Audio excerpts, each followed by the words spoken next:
Hi everyone. Soon I'll be moving on beyond the mounds, at least for a moment anyway, because I need a change in research, so to speak. I don't know about you, but sometimes I need to have a change in topic or scenery.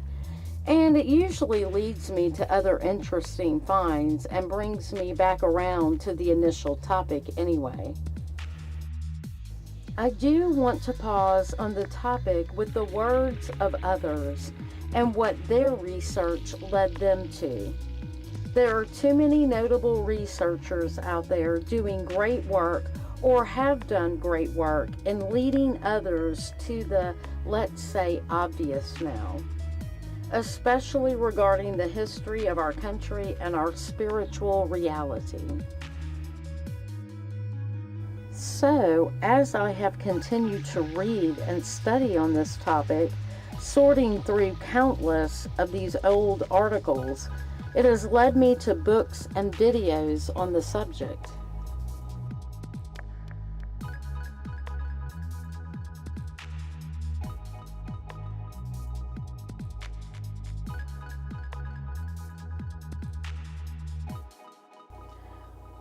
We'll begin with Bill Cooper, of course.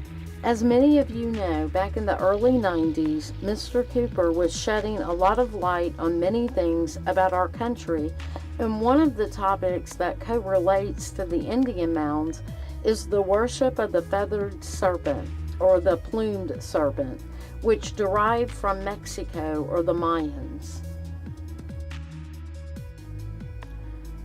Let's take a listen from his 1993 broadcast, Hour of the Time, where he speaks about the destiny of America and where these ancient mysteries spill over into American history.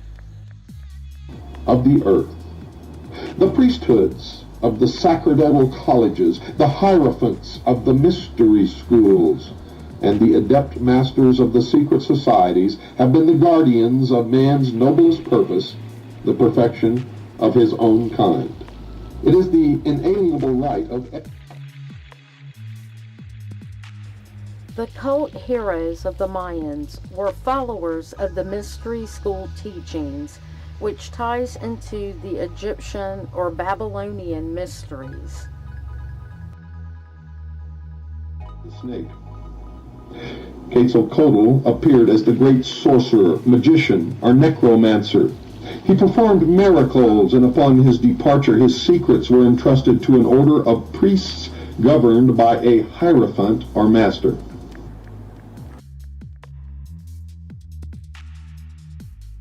Finish the work. Christ suggests that the god Quetzalcoatl was known in Peru under the name of Amaru. He writes, "From the latter name comes our word America. Amaruca is literally translated Land of the Plumed Serpent."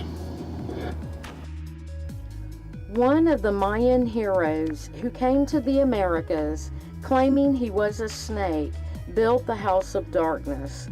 All of it comes back to the worship of the feathered serpent and the secret destiny of America, which, let me remind you, was the title of a Freemason book written by Manly P. Hall.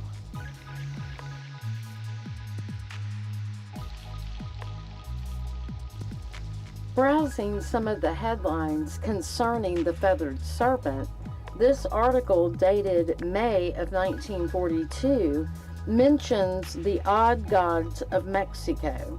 Of course, this was written by a Miss Catherine Birdseye Lane, who was the secretary of the Maya Society of Johns Hopkins University and was tasked by the Carnegie Institute of Washington to make, quote, accurate reproductions of all the Mayan and Aztec books that have survived the ignorant and brutal destruction of the Spanish gangsters who overran what is now America, close quote. Given her credentials, I'll take anything she reported with a grain of salt, but I digress. Interesting that she leaves these little tidbits, though, like the book called The Rare Codex Loud, which was left in England, where it found refuge in the library of Wiiliam, Archbishop of Canterbury, in 1636. Well, that makes you ask the question of how it came into the hands of the Archbishop of Canterbury. You'd have to take a look at the historical relationship between the Archbishop of Canterbury and the British monarchy. If you're familiar at all with this topic, then you already know how the mounds here tie into the ancient mystery school teachings of long ago, how certain stories or tales of the mounds are really connected to the giants and the Nephilim accounted for in the Bible. These include stories from the Native Americans and references to the star people, or put another way, the fallen angels. Quetzalcoatl, also known as the feathered serpent, is also mentioned in this article as the god of learning, the great king, the wind god, the priest god who vanished, and at his death his heart was said to have been changed into the morning star. First of all, if he vanished, how do they know what happened with his death? And we all know what is associated as the morning star. The Bible makes clear it's Lucifer. They go on to mention other codices, along with this one, that just magically appeared in Europe. They are the Paris, Madrid, and Dresden codices of the Maya, the Vienna Codex, the Vaticanus 3773, Codex Loud, and others of the Aztecs. They also mention the Borgia manuscript, which was left at the College of Propaganda at the Vatican. And not surprising, it's a book of temple rituals. Well, need we say more? This next article from the Times Dispatch, dated May of 1914, points out a few interesting finds about the feathered serpent and those who really worshipped it. Allow me to quote here, quote, "And here too it may be said that almost all the emblems of the Masonic order have been identified in the Yucatan buried cities. Carved in their temples, there is even the apron with the eye set within the triangle," close quote. So we don't really have to guess what is being said here. The Freemasons were represented in the land of the Mayans. So who really controls the history here?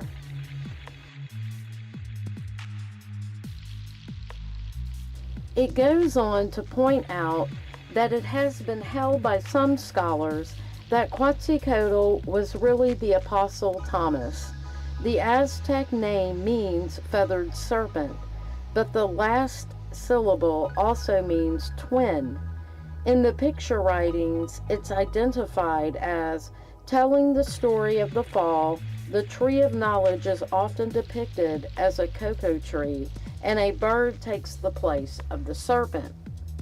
So the legend goes, this plumed or feathered serpent made its appearance all across the earth.